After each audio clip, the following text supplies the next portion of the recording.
நண்பர்களுக்கு வணக்கம். போன பாட்டு நம்ம எங்கே முடித்தோம் அப்படின்னு ஞாபகம் இருக்கா?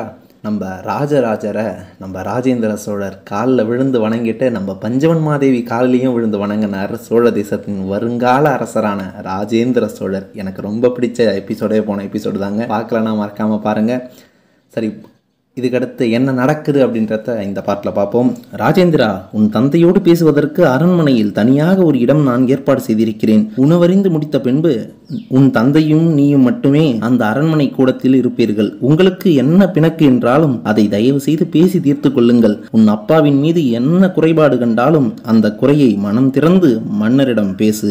அரண்மனை நடுக்கூடத்துல நின்றுகிட்டு உச்சி நேரத்துல பஞ்சவன்மாதேவி ராஜேந்திரரிடம் பேசுறாங்க. அம்மா, என்ன சொல்கிறீர்கள்? மன்னரிடம் குறைபடும் அளவிற்கு நான் ஒன்றும் பெரிதாக வளர்ந்து விடவில்லை. எனக்கென்று சில கொள்கைகள் இருக்கின்றன. நானும் வாழ்க்கையை உற்று பார்க்கிறேன். என்னை சுற்றிலும் சில மக்கள்கள் இருக்கிறார்கள். அவர்களுக்கு உதவி செய்ய நான் முயற்சி செய்கிறேன். நீ என்ன வேண்டுமானாலும் செய். ஒரு தர்ம நியாயம் இருக்கிறதல்லவா? இங்கு ஒரு நாகரீக கோடு இருக்கிறதல்லவா? அந்த கோடு தாண்டி போகக்கூடாது. யார் போட்டது அந்த கோடு தாயே? எதனால் விதிக்கப்பட்டது? ஏன் விதிக்கப்பட்டது என்று எனக்கு பதில் சொன்னால் அந்த கோடு மதிக்கப்படும். அர்த்தம் புரியாமல் கோடு கிழித்து இதற்குள்ளே நடனமாடிக்கொண்டீர் என்றால் இந்த ராஜேந்திரனால் அது முடியாது. மறுபடியும் வேகமாக பேசுகிறாய் ராஜேந்திரா. தெளிவாக பேசுகிறேன் தாயே. தமிழகத்தில் சில விஷயங்கள் மாறியே ஆக வேண்டும் என்று நான் உறுதியாக இருக்கிறேன். சோழ சாம்ராஜ்யத்தை நிறுவுவதற்கு யார் உதவி செய்திருக்கிறார்களோ, என்ன விதமாய் உதவி செய்திருக்கிறார்களோ அந்த உதவிக்கு பதில் உதவி நான் செய்தாக வேண்டும். சுற்றி வளைத்து பேசுகிறாய் ராஜேந்திரா. நேரடியாய் பேசு. யாரிடம் உதவி கேட்டாய்? யார் உதவி செய்தார்கள்? என்ன பதில் உதவி செய்ய வேண்டும்? கொஞ்சம் சீரலாய் பஞ்சவன்மாதேவி கேட்கிறாங்க. இளவரசன் ராஜேந்திரன் அவரை உற்று பார்த்துவிட்டு பிறகு முகம் திருப்பிக் கொள்றார். தாயே, மன்னர் உங்களை என்னிடம் பேசும்படி நியமித்திருக்கிறார். என்னை கூப்பிட்டு இனி என்னுடைய உத்தரவுகள் பஞ்சவன்மாதேவி மூலம்தான் வரும் என்று எனக்கு நேரடியாய் சொல்லியிருக்கிறார். அப்படி நீங்கள் சொல்ல வைத்திருக்கிறீர்கள். அதே மாதிரி மன்னருடைய உத்தரவை தாங்கி மன்னருக்கு அருகே இருக்கின்ற வேறு அரசியர் எவரும் சொன்னதும் இல்லை. சொல்ல சொல்லி மன்னரிடம் கேட்டதும் இல்லை. நீங்கள் அரண்மனைக்குள்ளே நுழைந்ததும் அரசியல் மீது ஆர்வம் கொண்டு அங்கேயும் கை வைத்திருக்கிறீர்கள். உங்களால் அரசியல் செய்ய முடியும் என்று நினைத்துக் கொண்டிருக்கிறீர்கள். நீங்கள் அரசியல் தாராளமாக செய்யலாம். அரசியலுக்கு அவர்கள் வரக்கூடாது என்று பிற்போக்கான எண்ணம் எனக்கு இல்லை. ஆனால் யார் ஒருவர் அரசியலுக்கு வருகிறாரோ அவர் போருக்கும் வர வேண்டும், போர் முனைக்கும் வர வேண்டும். நிழலில் உட்கார்ந்து கொண்டு வெயிலின் கொடுமைக்கு என்ன சாப்பிடலாம் என்று பட்டியல் போட்டு நீட்டுவது அபத்தம். பாலைவனத்தில் நடந்து கொண்டிருக்கிறேன். சூடு தாங்கவில்லை. நாக்கு வரலுகிறது, கண் இருட்டுகிறது என்றால் மோர் குடியேன் என்று தஞ்சை காவிரி கரையில் உட்கார்ந்து கொண்டு சொல்லலாம். அங்கு மோர் கிடைக்குமா என்று அறியாது பேசலாம். அங்கே ஒருவேளை ராஜேந்திரனுக்கு ஒரு குவளை மோர் கிடைத்தாலும் கிடைத்து விடலாம். பின்பக்கம் 4 லட்சம் வீரர்களை வைத்துக் கொண்டு நான் மட்டும் ஒரு குவளை மோர் குடித்தால் அது மிக கேவலமான விஷயம். 4 லட்சம் வீரர்களுக்கும் வெயில் நேரத்தில் அந்த பாலைவனத்தில் மோர் கிடைக்குமானால் நான் குடிப்பேன். இல்லையெனில் அந்த மோரை மறுப்பேன் தாயே. போர் முனையில் குத்துப்பட்டு செத்து போனவர்கள் மட்டுமல்ல, நாக்கு வறண்டு சூடு தாங்காமல் மூக்கிலிருந்து ரத்தம் வடிந்து செத்து போனவர்களை நான் பார்த்திருக்கிறேன். குடிக்க நீரில்லாமல் தவித்து போய் உயிர் விட்டவர்களை நான் கவனித்திருக்கிறேன். அப்படிப்பட்ட பாலைவனங்கள் உண்டா? உண்டு என்பதே உங்களுக்கு தெரியாது. கடுங்குளிருள்ள மலை பிரதேசங்கள் பற்றி நீங்கள் அறிய மாட்டீர்கள் தாயே. நான் என்ன பேசுகிறேன் என்பது உங்களுக்கு புரிய வேண்டுமென்றால் என்னோடு கூடவே பயணப்பட்டு என் வாழ்க்கையை நீங்களும் வாழ்ந்தாக வேண்டும். படை வீரர்களில் உபசேனாதிபதிகளில் ஒருவராக நீங்களும் இருத்தல் வேண்டும். மன்னர் போரை நிறுத்திய பிறகு மணந்து கொண்ட பெண் நீங்கள். தென் திசை முழுவதும் ஜெயித்து வடக்கே ராஷ்டிரகுடம் வரையில் போய் கீழே சாளுக்கியத்தையும் மிரட்டி வைத்து பரத கண்டத்தின் பாதி பகுதியில் நம்முடைய புலிக்கொடியை பறக்கவிட்ட பிறகு நீங்கள் அவருக்கு சிநேகமானீர்கள். உங்கள் நாட்டியத்தால், பேச்சால், கவிதை திறனால், ஓவியத்தால், நிர்வாகத் திறனால் அவரை அசர வைத்தீர்கள். நீங்கள் வந்த பிறகு மன்னர் மாறியிருக்கிறார், அரண்மனை மாறியிருக்கிறது, நிர்வாகம் மாறியிருக்கிறது, நல்லபடி வளர்ந்திருக்கிறது என்பதையும் நான் மறுக்கவில்லை. ஆனால் உங்களுக்கு போர் தெரியாது தாயே.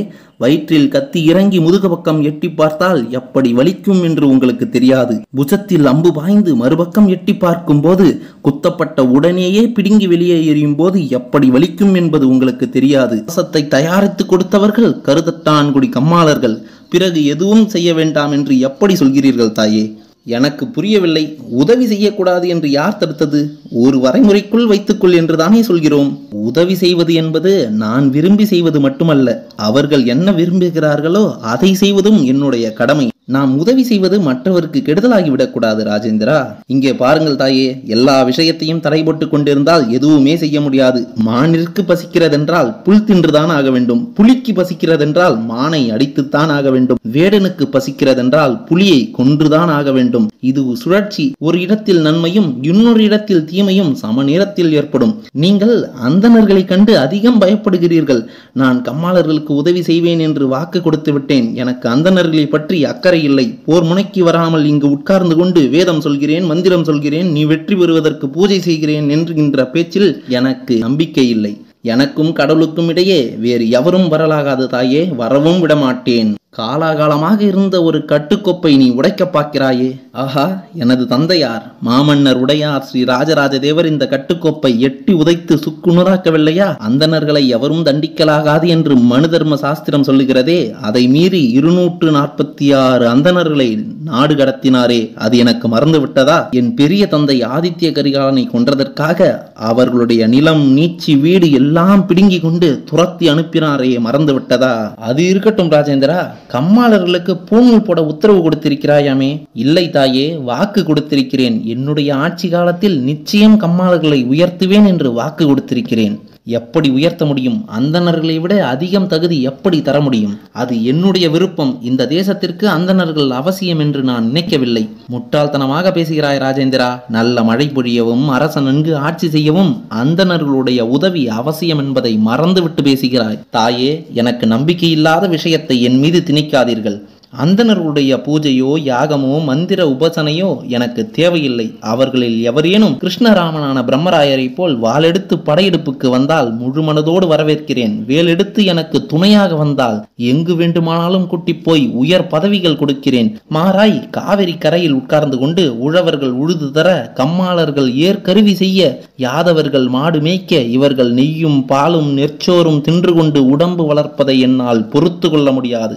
இது மன்னருக்கு பிடிக்காத விஷயம் ராஜேந்திரா, எனக்கு தெரியும். அதனால்தான் அவருடைய ஆட்சி காலத்தில் அந்தணர்கள் ஆடும் வரை ஆடட்டும் என்றிருக்கிறேன். மன்னர் ஒருவேளை உனக்கு இளவரசு பட்டமும் இல்லை என்று சொல்லிவிட்டால் மிக நல்லதாய் போயிற்று. என்னுடைய இடத்தை நானே ஸ்தாபித்துக் கொள்வேன். என்ன பேசுகிறாய் ராஜேந்திரா? மன்னருக்கு எதிராக நிற்பாயா? இல்லை தாயே, மன்னரிடமிருந்து விலகி நிற்பேன்.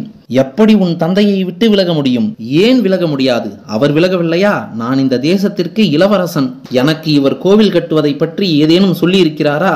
ஏதேனும் தகவல் தெரியுமா எனக்கு? இங்கிருந்து யாத்ரிகர்களாக வருபவரிடம் நான் விவரம் கேட்டு தெரிந்து கொள்ள வேண்டியிருந்தது. எல்லையில் பாதுகாக்கின்ற இளவரசனிடம் ஒரு செய்தி சொல்ல வேண்டும் என்ற அடிப்படை அக்கறை. மன்னித்துக் கொள்ளுங்கள் தாயே, நாகரீகம் கூட இல்லாதவர் உடையார் ஸ்ரீ ராஜராஜர். ராஜேந்திரா, பல் கடித்து கொண்டு வேகமாக ராஜேந்திரருக்கு அருகே வராங்க பஞ்சவன்மாதேவி. தாயே, கோபம் இருப்பின் என்னை அடிக்கலாம். உங்களுக்கு கை வலிக்கும். நான் சவுக்கு கொண்டு வந்து தர சொல்கிறேன். நல்ல உயர்ந்த குதிரை சவுக்கால் என்னை விளாசுங்கள். ஆனால் நான் சொன்னதை பிழையென்று மட்டும் சொல்லிவிடாதீர்கள். இது தேவையற்ற குமுறல் என்று மட்டும் சொல்லிவிடாதீர்கள். அவர் கோவில் கட்டுகிறார் என்று தெரிந்ததும் நான் அடிமை வீரர்களை அனுப்பினேன். அவர்களை இங்கு பாதுகாப்பில் வைக்க கூட துப்பில்லாமல் இருக்கிறது. அவர்களை எப்படி நடத்துவது என்பது கூட உங்களுக்கு தெரியாமல் இருக்கிறது.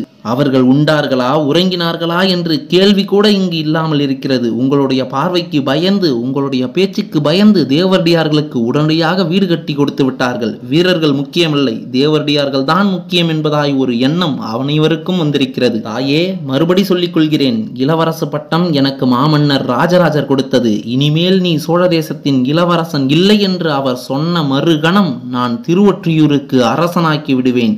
தொண்டை மண்டலத்தின் அதிபதியாகி விடுவேன். எனவே என்னை கீழே இறக்கி மேலே உயர்த்தி விடாதீர்கள். பிறகு தொண்டை நாடு உங்களோடு சுமூகமாக இருக்குமோ இராதோ என்பது பற்றி என்னால் சொல்ல இயலாது. ஆக போர் அளவிற்கு நீ தயாராக இருக்கிறாயா? மன்னரை எதிர்த்து நிற்கும் அளவிற்கு உனக்கு வீரம் வந்து விட்டதா? இது யார் கொடுத்த வீரம்? எவரால் விளைந்த வீரம்? பஞ்சவன்மாதேவி கிட்டத்தட்ட அலறாங்க. அரண்மனை கூட அவங்களோட குரலை எதிரொலிக்குது. சகலமும் என் தந்தை கொடுத்தது, அதில் நெல்முனை அளவும் சந்தேகமில்லை. ஆனால் என் ஆட்சியில், என் சட்டத்திட்டங்களில் மன்னர் உடையார் ஸ்ரீ ராஜராஜ தேவருடைய சட்டத்திட்டங்கள் இருக்க வேண்டிய அவசியமில்லை என்று சொல்கிறேன். ராஜேந்திரர் கர்ஜிப்பாய் வேகமாக பேசுறார். படியில் ஏறி மாடத்திற்கு போக தயாராக இருந்த மன்னர் மாடிப்படியின் வழியாக கூடத்தை பார்க்க, கூடத்தில் ராஜேந்திரனும் பஞ்சவன்மாதேவியும் இறைந்து பேசுவதை கண்டு நின்று என்ன பேசுகிறார்கள் என்று கவனிக்க, அவங்க பேசிக்கிட்டு இருந்த சகலமும் அவரோட காதுல விழுது. மன்னர் மேலே போக போவதை விட்டு கீழே இறங்குறார். தன்னுடைய அந்த புறத்துக்கு போறார். பஞ்சவன்மாதேவிய உடனே வர சொல்லி ஆள் அனுப்புறார். என்ன நடக்க போகுதுன்னு தெரியல. இளவரசருக்குள்ள இருந்த கோபதாபங்களும் பஞ்சவன்மாதேவிக்குள்ள இருந்த கோபதாபங்களும் வெளியே கொட்டிடுச்சு. இன்னும் ராஜராஜர்கிட்ட என்னென்ன இருக்க போகுதுன்னு தெரியல. இதுக்கடுத்து தொடர்ந்து பார்ப்போம். நன்றி, வணக்கம்.